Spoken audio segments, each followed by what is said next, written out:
Chapter 4. The Parable of the Sower. Again Jesus began to teach beside Lake Galilee. The crowd that gathered around him was so large that he got into a boat and sat in it. The boat was out in the water, and the crowd stood on the shore at the water's edge. He used parables to teach them many things, saying to them, "Listen, once there was a man who went out to sow grain.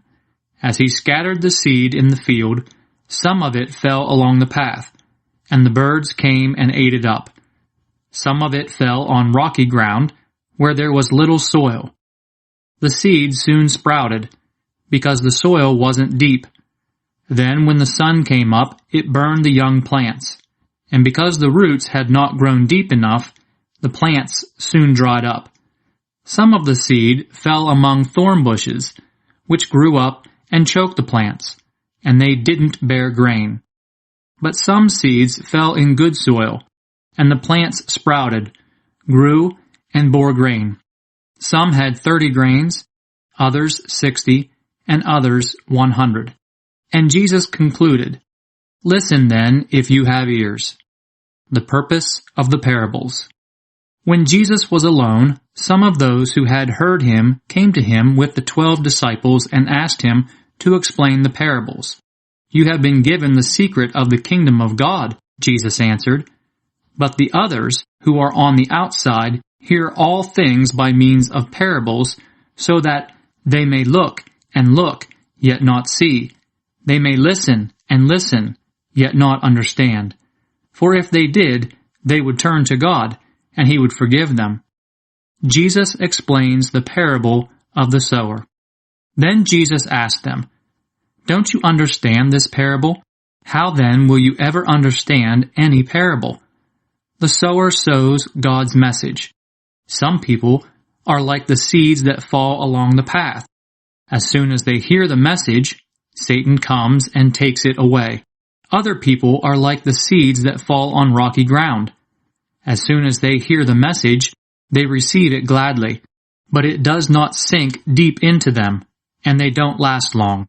So when trouble or persecution comes because of the message, they give up at once. Other people are like the seeds sown among the thorn bushes. These are the ones who hear the message, but the worries about this life, the love for riches, and all other kinds of desires crowd in and choke the message, and they don't bear fruit. But other people are like seeds sown in good soil. They hear the message, accept it, and bear fruit, some 30, some 60, and some 100. A lamp under a bowl. Jesus continued, "Does anyone ever bring in a lamp and put it under a bowl or under the bed? Isn't it put on the lampstand? Whatever is hidden away will be brought out into the open, and whatever is covered up will be uncovered. Listen then, if you have ears." He also said to them, "Pay attention to what you hear. The same rules you use to judge others will be used by God to judge you, but with even greater severity. Those who have something will be given more, and those who have nothing will have taken away from them even the little they have." The parable of the growing seed.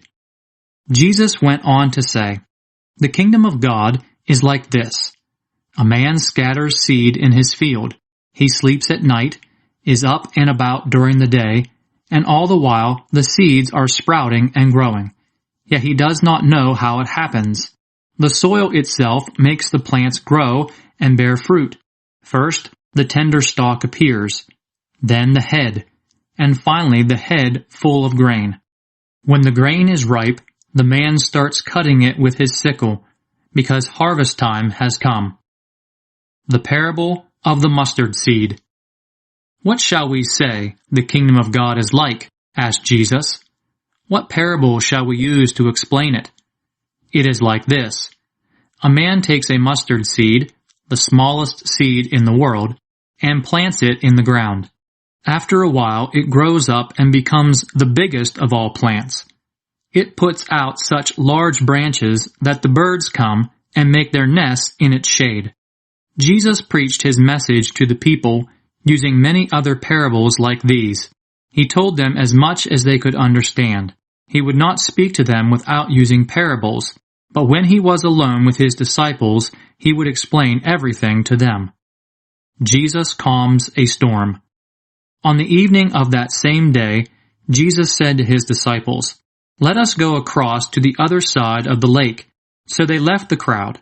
The disciples got into the boat in which Jesus was already sitting, and they took him with them. Other boats were there too. Suddenly a strong wind blew up, and the waves began to spill over into the boat, so that it was about to fill with water. Jesus was in the back of the boat, sleeping with his head on a pillow. The disciples woke him up and said, "Teacher, don't you care that we are about to die?" Jesus stood up and commanded the wind, "Be quiet." And he said to the waves, "Be still." The wind died down, and there was a great calm. Then Jesus said to his disciples, "Why are you frightened? Do you still have no faith?"